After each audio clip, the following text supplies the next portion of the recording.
برادران ملت اسلامی، السلام علیکم ورحمۃ اللہ وبرکاتہ۔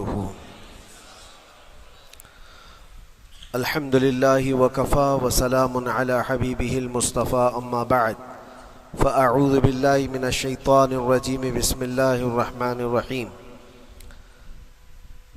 ارأیت من اتخذ الہہ ہواہ افانت تکون علیہ وکیلا ام تحسب ان اکثرهم يسمعون او يعقلون انهم الا كالانعام بل هم اضل سبیلا۔ صدق اللہ مولانا العظیم۔ بارگاہ رسالت معاب صلی اللہ علیہ وسلم میں درود پاک کا ہدیہ پیش کریں۔ اللہم صلی علی سیدنا و مولانا محمد معدن الجود والکرم وآلہ واصحابہ الکرام وابنہ الکریم وبارک وسلم صلاة دائمة سرمدا ابدا۔ رب ذوالجلال قرآن عظیم میں یوں ارشاد فرماتا ہے، اے رسول کیا آپ نے نہیں دیکھا ان لوگوں کو جنہوں نے اپنی خواہشات کو اپنا خدا بنا لیا ہے، اپنی خواہشات کو اپنا معبود بنا لیا ہے، جو وہ چاہتے ہیں اسی کے پیچھے بھاگتے ہیں، اس کی عبادت کرتے ہیں۔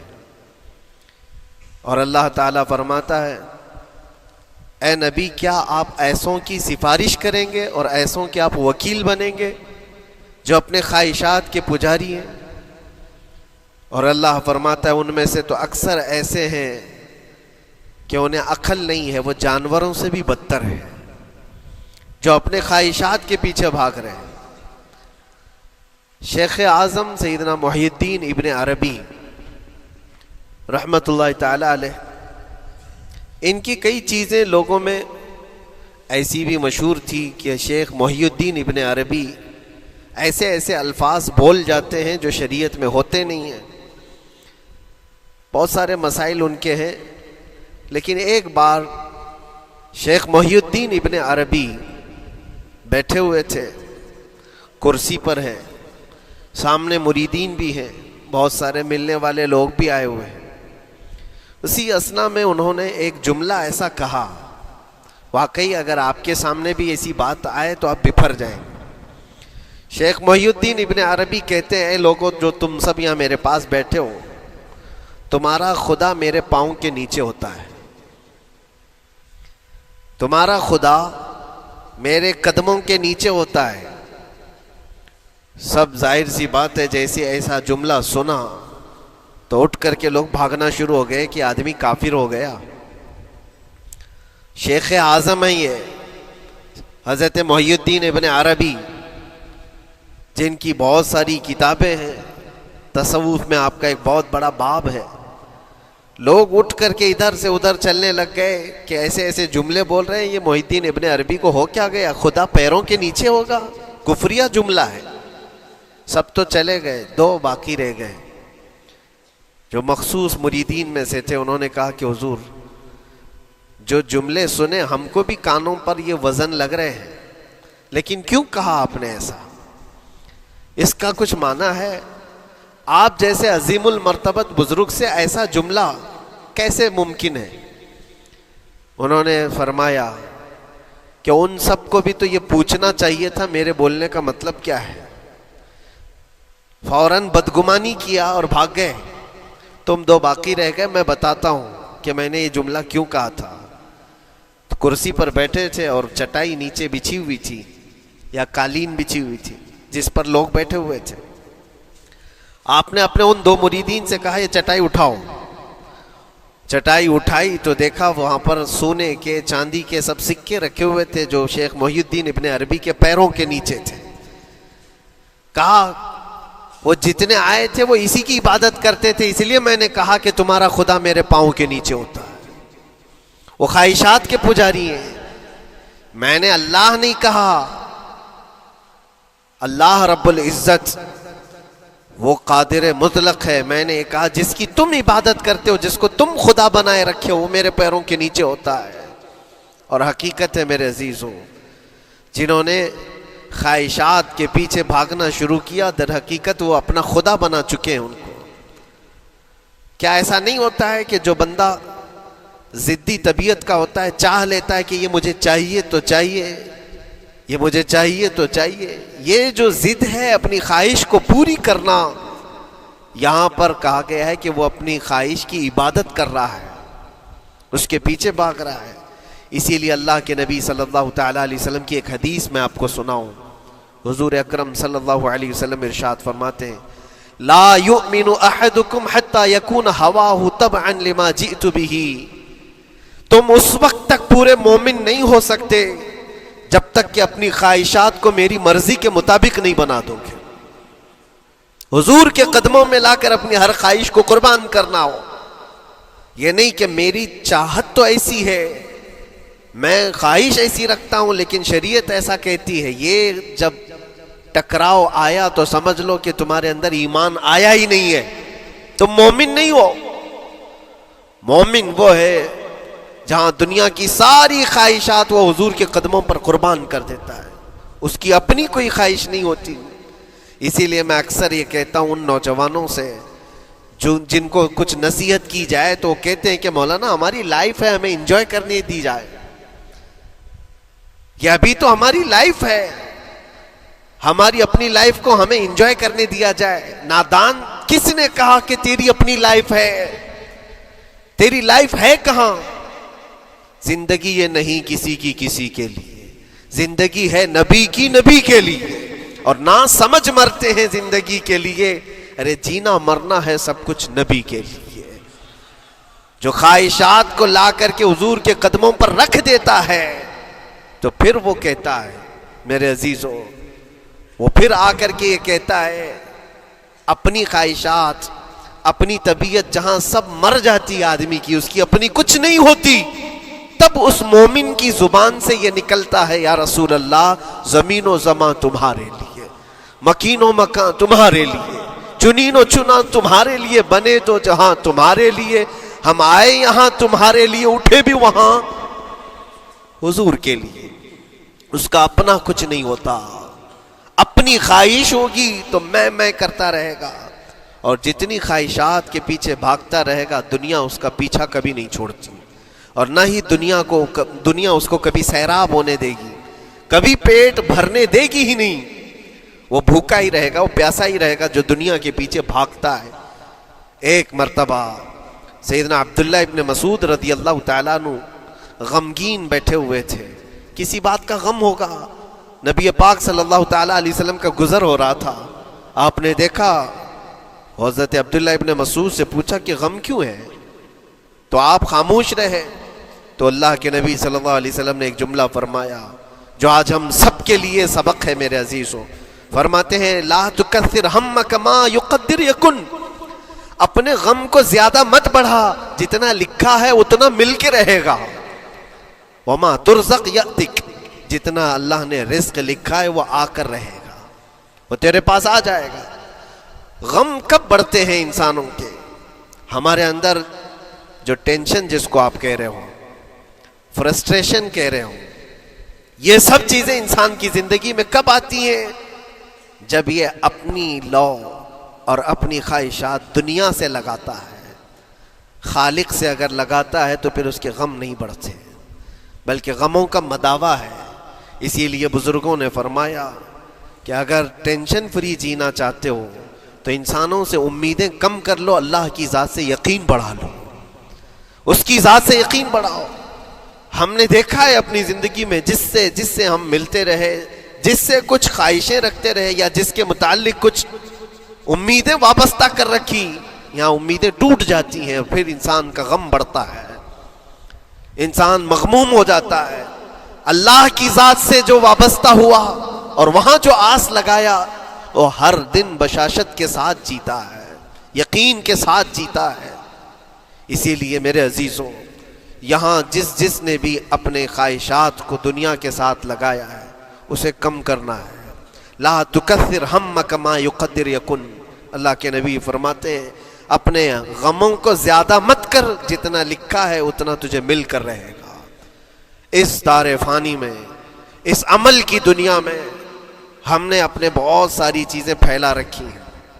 ایک چیز میں آپ کو بتاؤں کہ کبھی کبھار میں دیکھتا ہوں موبائل کو، اب سب کے ہاتھوں میں موبائل ہے، اور کبھی کبھار یہ اسٹک بھی ہوتا ہے. اچھی اچھی کمپنیوں کے موبائل بھی اسٹک ہو جاتے ہیں. یا تو کبھی بہت زیادہ بیٹری گرم ہو جاتی ہے اور موبائل بھی گرم ہونے لگتا ہے. پھر اس کا حل کیا ہے؟ ایکسپرٹ سے پوچھتے ہیں موبائل کبھی ہینگ ہو رہا ہے یا کبھی بہت بیٹری گرم ہو رہی ہے, اس کے ریزن کیا ہے؟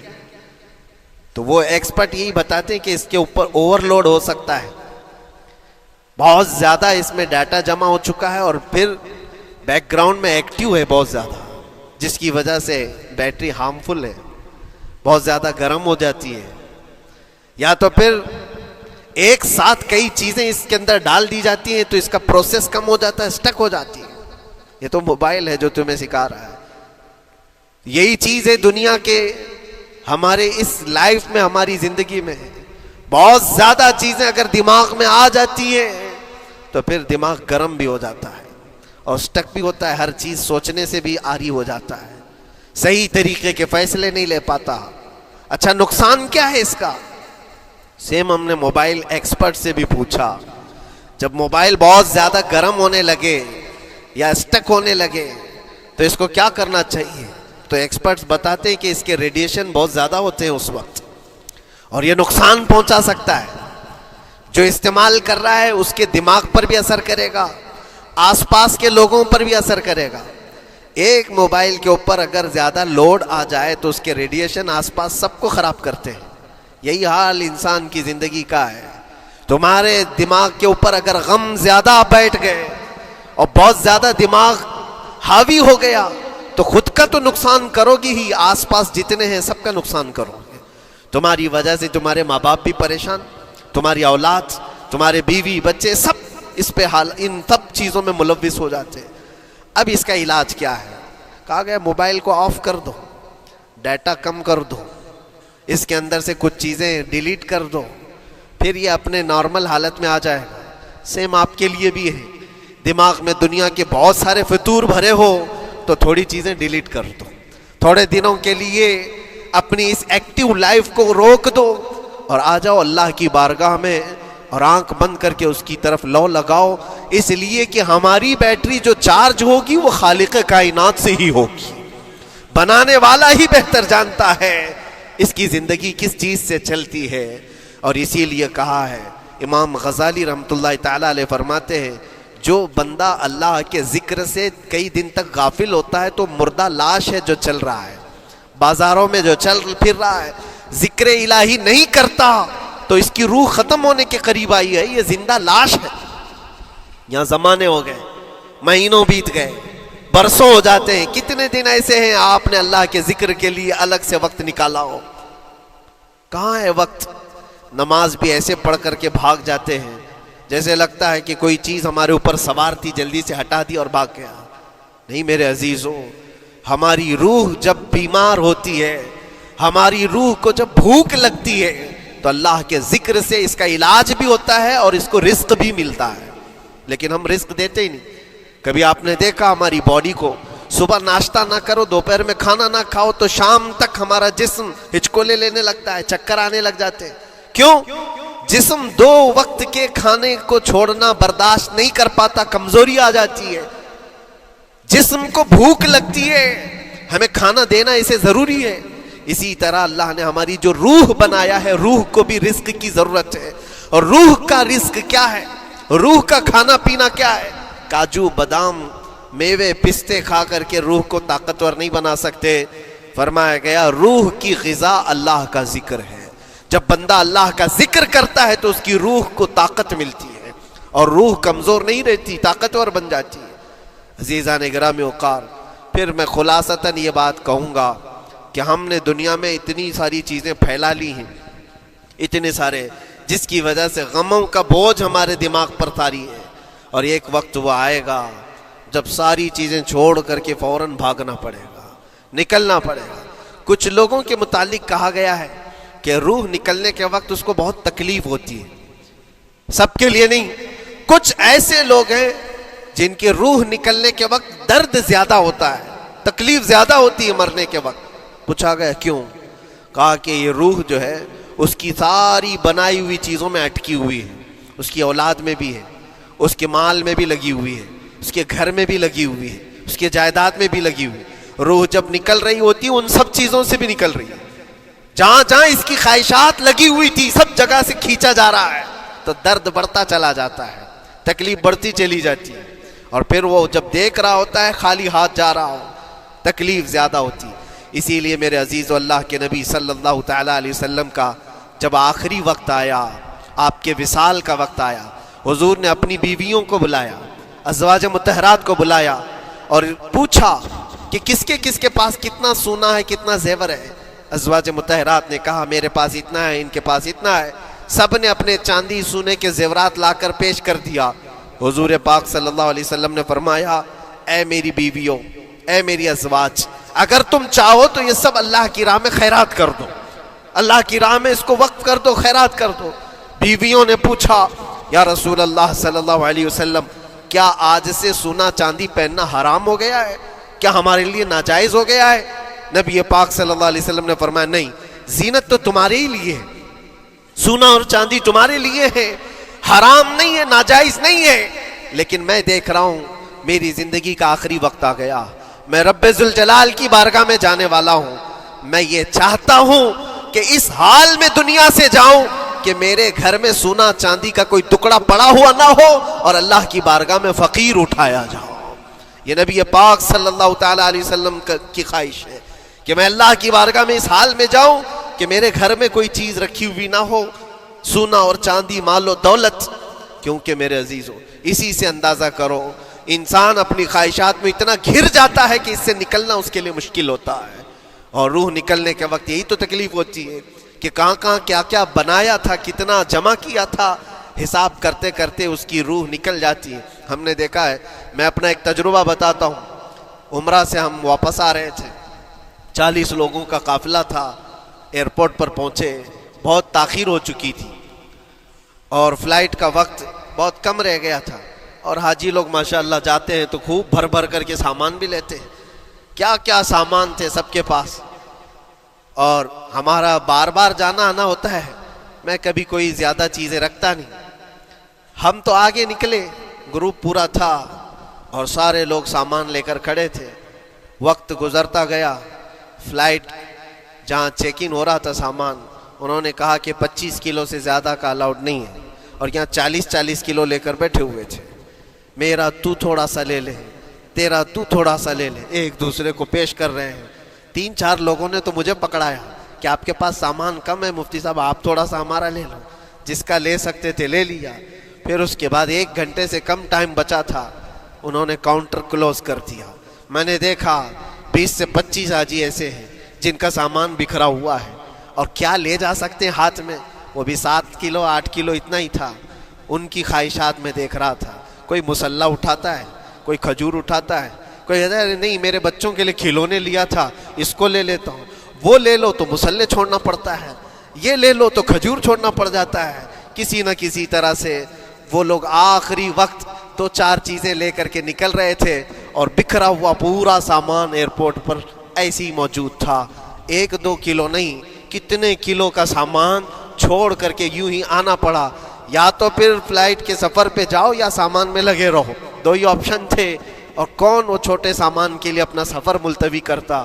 واپس آئے، حسرت بھری نگاہوں سے دیکھتے رہے اپنے سامان کو، اور پھر اندر آ کر جب بیٹھے میرے ذہن میں یہ بات گونجنے لگی، یہی حالت ہوتی ہوگی جب انسان دنیا سے جا رہا ہوتا ہے، جب یہاں سے رخصتی کا وقت آتا ہے اور ملک الموت سر پر آ کر کھڑا ہو جاتا ہے، روح نکلنے کے لیے بھی تھوڑا سا وقت باقی ہے، بس منٹوں میں بھی نہیں رہ گیا۔ جب اس کو نظر آتا ہے، اب یہ سوچتا ہے اتنی نمازیں باقی رہ گئی، اتنی زکوٰۃ بھی رہ گئی، حج بھی تھا، اور بھی کچھ چیزیں کسی کے دینے کے باقی تھے، قرضے بھی تھے، کس چیز کی نصیحت کروں، کس چیز کی وصیت کروں؟ فلاں جگہ ایک گھر خرید کر کے اس کے ڈاکیومنٹ تو وہاں رکھا تھا، بیٹے کو بھی نہیں بتایا، بیٹی کو بھی نہیں بتایا، پتہ نہیں کس کے ہاتھ لگ جائے گا۔ یہ خواہشات گھومتی رہتی ہیں، وہ کسی کو بتا بھی نہیں پاتا، ادھر ملک الموت روح نکال کر نکل پڑتے۔ یہ انسان کی شارٹ لائف ہے، مختصر سی زندگی ہے، جہاں یہ خواہشات دھری کی دھری رہ جاتی ہیں۔ اسی لیے شیخ سعدی نے بہت اچھی بات فرمائی، ایک بادشاہ نے اعلان کیا تھا اپنے وزیروں میں سے ایک کو اس سے بہت خوش ہوا اور کہا جا آج تجھے میں اتنی جائیداد دوں گا، اتنی زمین، اتنی پراپرٹی دوں گا جتنا تو اپنے ہاتھ میں ایک لکڑی لے کر گھیر دے گا، جتنی زمین تو گھیرے گا اتنی تیرے نام لکھ دوں گا، لیکن اس کے لیے ایک شرط ہے، صبح یہ لکڑی لے کر تو راؤنڈ مارنا اور اتنا گول سرکل بنانا سورج ڈوبنے سے پہلے تک، جتنی زمین گھیر لے گا وہ پوری تیرے نام پر۔ اس نے سوچا کہ اتنی بڑی زمین میں گھیر سکتا ہوں ایک پورے دن۔ میاں ممبئی والے اچھی طرح جانتے ہیں 4x4 کی جگہ مل جائے تو یہاں کتنی بڑی غنیمت ہوتی، اور اس بندے کو بادشاہ نے کہا لکڑی ہاتھ میں لے لے اور لکیر کھینچ، شام ہونے سے پہلے جتنا کرے گا پورا تیرے نام پر۔ وہ نکلا اور جب لکیر کھینچتے جب چلنے لگا پیچھے مڑ کے دیکھتا تھا بہت لمبی ہو گئی ہے، اتنی زمین میرے نام پر ہونے والی ہے۔ دوپہر ہو گئی، وہ واپس آنا نہیں چاہ رہا ہے، واپس آ کر کے سرکل پہ ختم تو کرنا ہے جہاں سے شروع کیا تھا۔ سوچتا اور تھوڑا کرتے کرتے وہ اثر ہو گئی اس کی۔ اب اس کو لگا کہ واپس پلٹنا چاہیے، کئی کلومیٹر ہو گئے تھے، اتنے کلومیٹر کی زمین اب وہ اپنے نام پر کروانے والا تھا، لیکن جب واپس پلٹنے کا وقت آیا سانس پھولنے لگ گئی، کیونکہ صبح سے چل رہا ہے، کھایا بھی نہیں ہے، پیا بھی نہیں ہے، جس چیز کو جمع کرنے کے لیے دوڑتا رہا۔ اب سورج پیلا پڑ گیا، ڈوبنا کے وقت قریب آنے لگا تو اب بھاگنا شروع کیا۔ بادشاہ اور اس کے وزیر انتظار کر رہے تھے کہ یہ لوٹے گا بھی۔ اب دیکھا بڑی دور سے یہ دوڑتا آ رہا ہے اپنی لکڑی کو لکیر زمین پر کھینچتے ہوئے کہ جلد سے جلد اپنے اس پوائنٹ پر پہنچ جاؤں جہاں سے شروع کیا تھا۔ سانس پھولنے لگ گئی، دوڑتے ہانپنے لگ گیا، سورج ڈوبنے کے قریب آ گیا، آخری کرنیں باقی تھی اور اس کا پوائنٹ بھی قریب آ گیا تھا۔ دوڑتے کسی طرح سورج غروب ہونے سے پہلے پہنچ گیا وہاں پر، لیکن کثرت سے بھاگنے کی وجہ سے ٹھوکر کھا کر کے گر گیا اور اپنے اس پوائنٹ پر لکڑی لا کر کے جمع کر دیا۔ بہت بڑا سرکل، بہت بڑی لکیر کھینچا تھا، لیکن ایسا گرا کہ دوبارہ اٹھ نہیں سکا۔ جب سپاہی اٹھانے کو آئے تو اس کی موت ہو چکی تھی، اس کی روح نکل چکی تھی، اتنا دوڑا تھا اس کی روح نکل گئی۔ بادشاہ نے کہا اس نے صبح سے لے کر شام تک اپنے نام جائیداد کرنے کے لیے اتنی دوڑ لگائی، بہت لمبی لکیر کھینچا، اتنی بڑی پراپرٹیز کے نام پر ہوتی، لیکن عقل مند دانشور تھا بادشاہ۔ اس نے کہا جہاں یہ گرا ہے وہیں اس کو دفن کرو، اور اس کے بعد اس کی قبر پر لکھا گیا تھا کہ اس کو ضرورت اتنے 2 گز زمین کی تھی، دوڑتا کتنا لمبا رہا، صبح سے شام تک اتنی لمبی لکیر کھینچ لیا، لیکن سونے کے لیے اس کو جو جگہ چاہیے تھی وہ بس اتنی ہی سی تھی، وہ 6 فٹ کی جگہ۔ عزیزان گرامی، یہ ایک زندگی کے کسی کا حادثہ ہو سکتا ہے، لیکن میں نے دیکھا ہے کہ تقریباً سب کی لائف میں یہی ہے، ہم اپنی خواہشات کے پیچھے اتنی تیز دوڑتے رہتے ہیں، لیکن جس چیز کی ہمیں ضرورت ہے اس کی طرف ایک بار بھی نظر نہیں کرتے۔ کون سی چیز ہے جس کی ہمیں ضرورت ہے؟ وہ ہمیشہ کی زندگی آخرت کے لیے جو چیز چاہیے وہ اللہ کا ذکر ہے، وہ رب ذوالجلال کی ذات پر یقین اور توکل ہے۔ آج اللہ نے صحت و سلامتی کے ساتھ زندگی دی ہے تو وقت نکالو اور بارگاہ رب العزت میں آ جاؤ۔ میرے عزیزوں، آخری بات عرض کرتا ہوں، خواہشات جہاں ختم ہونی چاہیے وہ کیسی ہے؟ اللہ کے نبی صلی اللہ تعالیٰ علیہ وسلم مجلس میں بیٹھے، ایک صحابی کا مسئلہ ایسا تھا کہ وہ صبح جلدی دوڑ کر کے چلے جاتے تھے۔ صحابہ نے ان کی شکایت کی کہ یہ فجر میں اتنی جلدی چلے جاتے ہیں کہ کسی سے ملتے ہی نہیں۔ حضور نے پوچھا کہ وجہ کیا ہے؟ ان سے پوچھا گیا تو انہوں نے کہا یا رسول اللہ صلی اللہ علیہ وسلم، میرا گھر ایک یہودی کے گھر سے لگا ہوا ہے، اور یہودی کے گھر پہ ایک کھجور کا درخت ہے جس کی شاخیں میری آنگن میں بھی آتی ہیں، اور پکی کھجوریں صبح صبح میرے آنگن میں گر جاتی ہیں۔ میں اس لیے جلدی دوڑ کر کے جاتا ہوں، میرے بچے اٹھنے سے پہلے وہ کھجوریں جمع کر کے میں اس یہودی کو دے دوں کہ کہیں انجانے میں میرا کوئی بچہ وہ کھجور کھا نہ لے، ہمارے لیے وہ حلال نہیں ہے۔ یہ صحابی رسول کا عمل تھا۔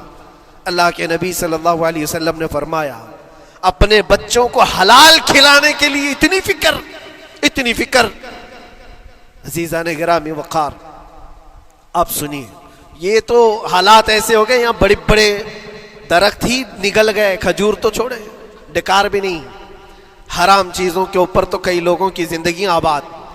خیر، حضور پاک صلی اللہ علیہ وسلم نے ان کا مسئلہ دیکھ کر کے، ان کی تکلیف کو دیکھ کر کے اپنے صحابہ میں اعلان کیا، کوئی ہے جو اس یہودی کا درخت خرید کر کے میرے اس صحابی کو دے دے، میں اسے جنت میں پورا باغیچہ عطا کروں، جنت میں پورا باغ اسے عطا کروں۔ صحابہ، ظاہر سی بات ہے، ایک بار حضور نے فرمایا تو پھر اس کو حاصل کرنے کے لیے ایسی دوڑ لگتی تھی، سب گئے، میں حاصل کر لوں، میں حاصل کر لوں۔ اب اس یہودی کو منانا تھا کہ تو ایک درخت جو ہے اپنے پڑوسی کو بیچ دے، آنگن میں اس کے ہے، بیچ دے۔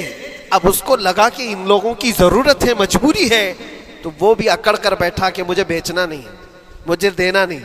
اب سنیے میرے عزیزوں، مدینے میں ایک صحابی ہیں ابو دحداح، اللہ اکبر، کبھی میں پڑھتا ہوں تو حیرت ہوتی ہے۔ ابو دحداح مدینے کے اس صحابی کا نام ہے جن کا باغیچہ پورے مدینے میں سب سے مشہور ہے، ان کی کھجوریں سب سے مہنگی کھجوریں، اوالی مدینہ آج بھی مشہور ہے، جہاں کی اجوا کھجوریں بہت پسند کی جاتی ہیں۔ ابو دحداح کا باغیچہ بنا ہوا تھا، بڑا خوبصورت تھا، لوگ مثال دیتے تھے، تعریفیں کیا کرتے تھے، ابو دحداح کا باغیچہ مدینے میں سب سے قیمتی باغیچہ ہے۔ ابو دحداح حضور کی بارگاہ میں آتے ہیں، کہتے ہیں یا رسول اللہ صلی اللہ علیہ وسلم، اگر میں اس ایک درخت کو خرید کر کے وقف کر دوں تو کیا میرے آقا مجھے بھی ملے گا جنت میں؟ اللہ کے نبی نے فرمایا جو میں نے وعدہ کیا ہے وہ تجھے بھی عطا کیا جائے گا۔ ابو دحداح کہتے ہیں اس یہودی کے پاس سیدھے آتے ہیں، کہا کہ تو ایک درخت بیچ دے گا، بدلے میں تجھے بہت اچھی قیمت دیتا ہوں۔ اس نے کہا کیا دو گے؟ کہا مدینے میں ابو دحداح کا باغیچہ تمہیں پتہ ہے؟ اس نے کہا ہاں جانتا ہوں، نام بہت سنا ہوا ہے۔ کہا وہ پورا باغیچہ اس ایک درخت کے بدلے دے دیا جائے گا، ایک درخت کے بدلے دے دیا جائے گا۔ اس یہودی نے کہا کیا مذاق کر رہے ہو؟ یہ کیا مذاق ہے؟ میرے آنگن میں اگے ہوئے ایک درخت کی وجہ سے ابو دحداح کا اتنا قیمتی باغیچہ دے دیا جائے گا، یہ کیسے پاسبل ہے؟ اس صحابی نے کہا اللہ کے نبی کی بات ہے، ہم مذاق نہیں کرتے، ہمارے لیے وہ ایک باغیچہ کیا، ایسے 70 باغیچے ہوں، نبی پاک کی بات پر ہم سب عطا کر دیں، سب ہم وقف کر دیں۔ اس یہودی نے کہا کہ ان کی تو مت ماری گئی ہے مسلمانوں کی، یہ دیکھو اپنے نبی کی بات پر اتنا قیمتی باغیچہ مجھے دینے کو تیار ہے۔ اور پھر اس نے سوچا سودا بھی تو اچھا ہی ہے، باغیچہ تو ملے گا ہی، لیکن جو میں درخت بیچ رہا ہوں یہ جائے گا کہاں؟ یہ بھی تو میرے آنگن میں ہی رہنے والا ہے۔ درخت اگر کوئی خرید لیا تو ایسا تو نہیں ہے کہ یہ درخت وہاں جائے گا، یہ تو میرے آنگن میں ہی ہے، سودا کر لیا۔ کہا بات اگر سچی ہے تو میں یہ درخت اپنے پڑوسی کو جو تمہارا دوست ہے مسلمان اس کو دے رہا ہوں، بدلے میں مجھے ایک باغیچہ دے دو۔ ابو دحداح نے اسی وقت لکھ کر کے دے دی، یہ باغیچہ تیرے نام کا ہے۔ سوچو میرے عزیزوں، جس کو سینچا ہو محنتوں سے، جس باغیچے کو سجایا ہو، وہ راستے میں کھڑے ہو کر کے اس کا سودا کر رہے ہیں، کس بات پر؟ حضور پاک کی بات تھی، رسول اللہ کا فرمان تھا۔ آئے ان کی بیوی، ان کے بچے، باغیچے میں ہی گھر بنا ہوا تھا، نہایت ٹھنڈا گھر ہوا کرتا تھا، وہ لوگ سکون کے لیے وہاں بیٹھتے تھے۔ ابو دحداح اپنے باغیچے کے دروازے پر آئے، پھاٹک پر، اندر نہیں آتے، باہر کھڑے ہو کر کے اپنی بیوی کو پکارتے، ام دحداح پوچھتی ہے، وہ آواز آتی ہے کیا ہوا اندر کیوں نہیں آتے؟ باہر کھڑے ہو کر ابو دحداح کہتے ہیں بیگم باہر آ جا، یہ باغیچہ بک چکا ہے، اب ہمارا نہیں ہے، سامان لے، بچے لے اور باہر آ جا۔ بیوی نے کہا یہ کیسے اچانک؟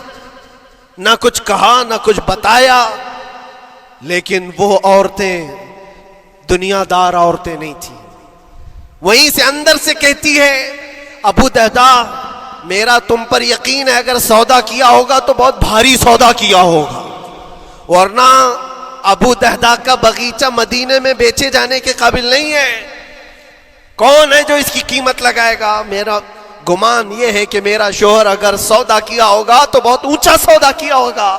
ابو دحداح نے کہا میری رفیق حیات باہر تو آ جا، میں تجھے بتاؤں کون سا سودا کیا ہے، باہر آ جا۔ بچوں کو لیتی، اپنا سامان سمیٹتی ہے، اور اسی وقت باغیچہ چھوڑ کر کے باہر نکل آئی۔ ابو دہدا سے پوچھتی ہے یہ اچانک سودا کرنے کی کیا ضرورت پیش آئی؟ یہ اس طرح سے اچانک تم نے سودا کر لیا اور مجھے باہر بلایا، کیا سودا کیا، کتنے پہ بیچا؟ ابو دہدا نے کہا میرے ہاتھ میں پیسہ تو 1 روپیہ نہیں، 1 درہم نہیں ہے۔ کہا پھر کتنے میں بیچا؟ کہا اندازہ بھی نہیں کر سکتی۔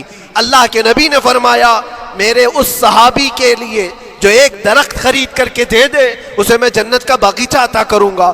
میں نے اپنے دوست مسلم بھائی کے لیے اس کا درخت خرید کر کے وقف کیا ہے اور بدلے میں اس یہودی کو یہ باغیچہ دے دیا ہے۔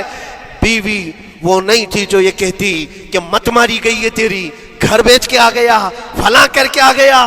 وہ دنیا دار عورت نہیں تھی، ہاتھ اٹھاتی ہے اور سر پر رکھتی ہے اور کہتی ہے ابو دہدا مجھے تمہارے بارے میں یہی یقین تھا، قسم رب ذوالجلال کی اگر وہ یہودی اس باغیچے پر نہیں مانتا تو ہمارے پاس اور جو کچھ تھا سب دے کر کے ہم نبی پاک کی بات پر عمل کر لیتے۔ حضور کی بات تھی، وہ یقین تھا، دنیا دے دیا، خواہشات قربان کر دیا قدم مصطفیٰ پر۔ اسی لیے اقبال نے کہا ہے کہ جو کچھ بھی ہمارے پاس ہے وہ نام مصطفیٰ سے ہے، آبرو ماز نام مصطفیٰ، ہم سب کی عزت و آبرو مصطفیٰ کے نام سے ہے۔ وہاں اپنی خواہشات قربان کر دو، ختم کر دو، اپنے اندر کی جتنی چیزیں ہیں حضور نے فرمایا تو اس کے بعد اپنی طبیعت نہیں، اپنی خواہش نہیں۔ تم اپنے گھر پر سوچتے بیٹھے رہو گے کہ میرا گھر کیسے، میری بیوی کیا بول رہی ہے، میرا باپ کیا بول رہا ہے، میری ماں کیا بول رہی ہے؟ نہیں، وہ صحابہ کی زندگی یہ تھی، دنیا کیا بول رہی ہے اس سے ہمیں مطلب نہیں، میرے مصطفیٰ کیا فرما رہے ہیں۔ اپنی خواہشات وہاں پر۔ حضرت انس بن نزیر ایک صحابی ہیں، وہ حضور صلی اللہ تعالیٰ علیہ وسلم کے بڑے رازدار صحابی تھے، حضور ان کے گھر پر موجود ہیں۔ مکہ سے ایک لیٹر آیا، جنگوں کی وہ لوگ تیاری کر رہے تھے، اور انس بن نزیر کون ہے؟ یہ ان کی بیوی جو تھی انس بن نزیر کی، اپنی بیوی سے بہت محبت کرتے تھے، بلکہ عشق کرتے تھے، عشق کرتے تھے اپنی بیوی سے، اور عشق میں ان کی شادی بھی ہے، اپنی بیوی کو بہت چاہتے تھے۔ اب سنو، مصطفیٰ کریم صلی اللہ علیہ وسلم انس بن نزیر کے گھر پر ہے، مکہ سے ایک قاصد آیا اور رازدارانہ طور پر ایک خط دیا، کہا مکہ والے جنگوں کی تیاری کر رہے۔ حضور نے خط کو پڑھوایا اور انس بن نزیر سے کہا انس یہ بات تیرے اور میرے بیچ میں راز ہے، کسی سے نہیں کہنا، جب تک میں نہ کہوں اس خط کا ذکر کسی سے نہ کرنا۔ انس بن نزیر نے کہا اے اللہ کے نبی آپ کا حکم، اس کے بعد میری زبان نہیں کھلے گی۔ خط کو بند کر دیا، رکھ لیا۔ حضور جب تشریف لے گئے گھر سے، ان کی بیوی، ان کی محبوبہ، ان کی رفیق حیات جس کو بہت زیادہ چاہتے تھے آئی، کہا انس رسول اللہ گھر پر آئے تھے، کچھ راز کی بات چل رہی تھی، کیا بات چل رہی تھی؟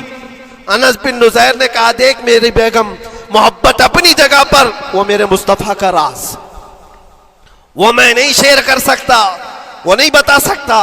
بیوی ہنس کر کہتی تم نہیں بتاؤ تو کوئی بات نہیں، میں نے تو دیوار کے پیچھے سے سن لیا ہے، مکہ والے جنگوں کی تیاری کر رہے ہیں، خط آ گیا ہے۔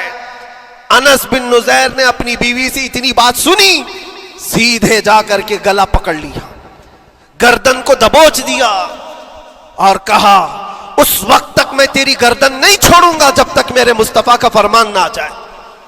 گردن پکڑ لیا اس عورت کی جس کو سب سے زیادہ یہ چاہتے تھے، لے آئے حضور کے پاس، کہا یا رسول اللہ معاف کر دیں، آپ کا راز تھا، میں نے تو نہیں بتایا، مگر میری بیوی نے دیوار کے پیچھے سے سن لیا اور اس لیے میں اس کی گردن پکڑ کر کے لایا ہوں کہ کہیں میں مجرم نہ بن جاؤں، نبی پاک کا راز افشا کرنے والا میں مجرم نہ بن جاؤں۔ آقا اگر آپ حکم فرمائیں تو میں اس کو ختم کر دوں یا اس کو طلاق دے کر کے آزاد کر دوں، آپ کے فرمان پر میں کامل عمل کر سکوں۔ اللہ کے نبی نے فرمایا انس چھوڑ دے گردن، جس طرح تو ہمارے راز کی حفاظت کرتا ہے یہ میری صحابیہ ہے، یہ بھی میرے راز کی حفاظت کرے گی۔ اس کے بعد ہاتھ چھوڑ دیا اور اپنی بیوی سے کہا کہ دیکھ میری محبت، میرا عشق اپنی جگہ پر، بات جب مصطفیٰ کی آئے گی پوری کائنات کو میں چھوڑ دوں گا، میرے مصطفیٰ کی بات کو عمل کروں گا۔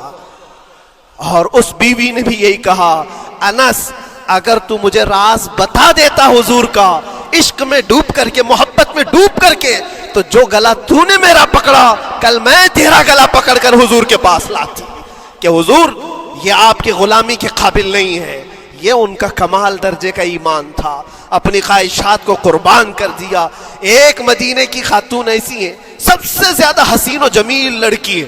حضور کے پاس ایک حبشی کالے رنگ کے صحابی ہیں, آئے کہا یا رسول اللہ مجھ سے کوئی شادی نہیں کرتا. حضور نے فرمایا کہ جا میں تیری شادی کے لیے ایک جگہ پر پیغام بھیجتا ہوں, اور بھیجا اس لڑکی کے گھر. انصاری صحابی کی ایک لڑکی اتنی خوبصورت ہے مدینے میں, ان کے گھر بھیجا. یہ تو حبشی قسم کے تھے. یہ ایک پیغام لے کر کے جب آئے, ماں باپ باہر بیٹھے ہوئے, لڑکی اندر ہے. ماں باپ نے دیکھا کیوں آئے ہو؟ کہا میں پیغام لے کر آیا ہوں. کس چیز کا؟ آپ کی بیٹی سے نکاح کا. کس نے بھیجا؟ کہا اللہ کے رسول نے. ماں اور باپ ہیں, شکل و صورت دیکھی اور ان کی حسینہ بیٹی. کہا ٹھیک ہے تم جاؤ واپس, ہم حضور سے بات کر لیں گے. اتنا ہی کہا, ٹال دیا ہوگا. وہ صحابی جو آئے تھے کالے رنگ کے, انہوں نے کہا یہ تو روز کی بات تھی, ہر جگہ ریجیکٹ ہوتا ہی تھا, میرے لیے تعجب کی بات نہیں تھی, میں تو واپس آیا حضور کے پاس. ہوا گھر میں کیا, اندر جوان لڑکی جو گھر میں موجود تھی باہر آئی. کہا ماں باپ سے پوچھتی ہے کہ اماں کون آیا تھا؟ کہا ایک نوجوان نکاح کا پیغام لے کر کے. اس خاتون نے کہا, لڑکی نے کہا آپ نے کیا کہا؟ کہا ہم بعد میں بات کر لیں گے. کہا آپ کو اندازہ نہیں آپ نے کتنی بڑی خطا کی ہے, اللہ کے نبی کا فرمان آیا تھا اور آپ نے ٹال دیا. میں تیار ہوں اس کے ساتھ نکاح کرنے کے لیے, نبی پاک کا حکم ہے. ماں باپ نے کہا بیٹا تو نے دیکھا ہے, بیٹا تو نے دیکھا جو پیغام لے کر کے آیا تھا وہ تیری میچنگ کا ہے یا نہیں, تو نے دیکھا؟ اس نوجوان نے کہا, اس لڑکی نے کہا میں نے پیغام لے کر آنے والے کو تو نہیں دیکھا, آمینہ کے لال کو تو دیکھا ہے, جس نے پیغام بھیجا ہے اس کو دیکھا ہے. اس کے حکم کے بعد پھر کسی کو دیکھنا بنتا ہی نہیں ہے. وہ دونوں ماں باپ دوڑتے ہوئے حضور کے پاس آئے, اور وہ صحابی ابھی بتا ہی رہے تھے کہ میں ریجیکٹ ہو کر کے آیا ہوں, تبھی ماں باپ بھی دوڑ کر کے آئے. کہا یا رسول اللہ خطا ہو گئی, ہم نے تاخیر کی آپ کے حکم میں. اے اللہ کے نبی ہم راضی ہیں, اپنی بیٹی کا نکاح انہی کے ساتھ کریں گے جن کا پیغام آپ نے بھیجا ہے. کیا اپنی خواہشات کو حضور کے قدموں میں لا کر قربان نہیں کیا؟ لیکن نکاح ہوا بھی. وہ نوجوان عبداللہ اسود نکاح کا ہے, حضور نے نکاح کروا دیا مسجد نبی, اور حضرت عثمان سے کہا کہ ان کو کچھ پیسہ دے دو, مال دے دو, شادی کا سامان تو خرید لے, جہیز لے لے, اپنا گھر سجا لے. ان کو صحابہ نے پیسے دیے, غریب تھے. میں بازار میں جا کر اپنی شادی کا سامان خرید رہے تھے, شام کے وقت اعلان ہو گیا مشرکین مکہ نے مدینے پر حملہ کیا ہے, اللہ کے نبی جہاد میں نکل رہے ہیں. یہ عبداللہ اسود جن کا نکاح مسجد میں ہوا, اور رات کو سہاگ رات آج تھی, آج اپنے گھر دلہن لانے والے تھے, جو گھر سجانے کے لیے سامان خریدنا تھا جا کر کے گھوڑا خرید رہے, تلوار خرید رہے, اور اس کے بعد جنگ میں استعمال ہونے والا سامان خرید رہے. سب پیسے خرچہ کر دیے جنگ کے استعمال کے, زیرہ خرید لی, وہ ٹوپی خرید لی لوہے کی, سب خرید کر کے سیدھے میدان جنگ میں آ گئے. صحابہ بھی پہچان نہیں رہے تھے, صحابہ بھی نہیں پہچان رہے تھے. وہ غریب صحابی کبھی گھوڑے پر نہیں بیٹھے, لیکن شادی کا پورا پیسہ یہ جنگ کے سامان میں لگا دیا. اور جب جنگ شروع ہوئی احد کی, میدان جنگ میں جب صحابہ لڑ رہے تھے, حضور پاک پوچھتے ہیں اپنے صحابہ سے, یہ ایک جوان ہے جو پورا چہرہ ڈھکا ہوا ہے, گھوڑے پر بیٹھا ہے, جوان مردی کے ساتھ لڑ رہا ہے, اے میرے صحابہ جانتے ہو کون ہے یہ؟ صحابہ غور سے دیکھتے اور کہتے یا رسول اللہ یہ مدینے کا نہیں لگتا, ہمارے آپس کا نہیں ہے, کہیں باہر سے آیا ہے. حضور نے فرمایا جا کے غور سے دیکھو, اس کی کالی کالی کوہنیوں سے میں پہچان رہا ہوں, وہ میرا عبداللہ اسود ہے. آج میں نے اس کو شادی کے لیے پیسے دیے تھے, وہ سارے پیسوں سے یہ جنگ کا سامان خرید کر کے لایا ہے. شام ہونے سے پہلے خبر آئی عبداللہ اسود کو ظالموں نے شہید کر دیا تھا, قتل کر دیا تھا, اور وہ مٹی میں گرے ہوئے تھے. حضور خود چل کر کے آئے, عبداللہ اسود کے پاس آ کر کے بیٹھتے ہیں, اور سر اٹھا کر کے اپنی گود میں رکھتے ہیں، چہرے سے دھول کو صاف کرتے ہیں، اور پھر فرماتے ہیں اللہ کے کچھ بندے ایسے ہیں جو اللہ سے کیا ہوا وعدہ پورا کر کے دکھاتے ہیں، ساری دنیا ایک طرف، فرمان مصطفیٰ ایک طرف۔ میرے عزیزوں، یہ خواہشات کی قربانیاں ہیں جب جا کر کے ایمان تکمیل پاتا ہے۔ بس اخیر میں اتنا کہوں گا، ہمارا ایمان صرف اتنا ہونا ہے، انہیں جانا انہیں مانا، نہ رکھا غیر سے کام، للہ الحمد میں دنیا سے مسلمان گیا۔ اٹھو، قوت عشق سے ہر پست کو بالا کر دو، دہر میں نام محمد سے اجالا کر دو۔ وآخر دعوانا الحمدللہ رب العالمین۔ السلام۔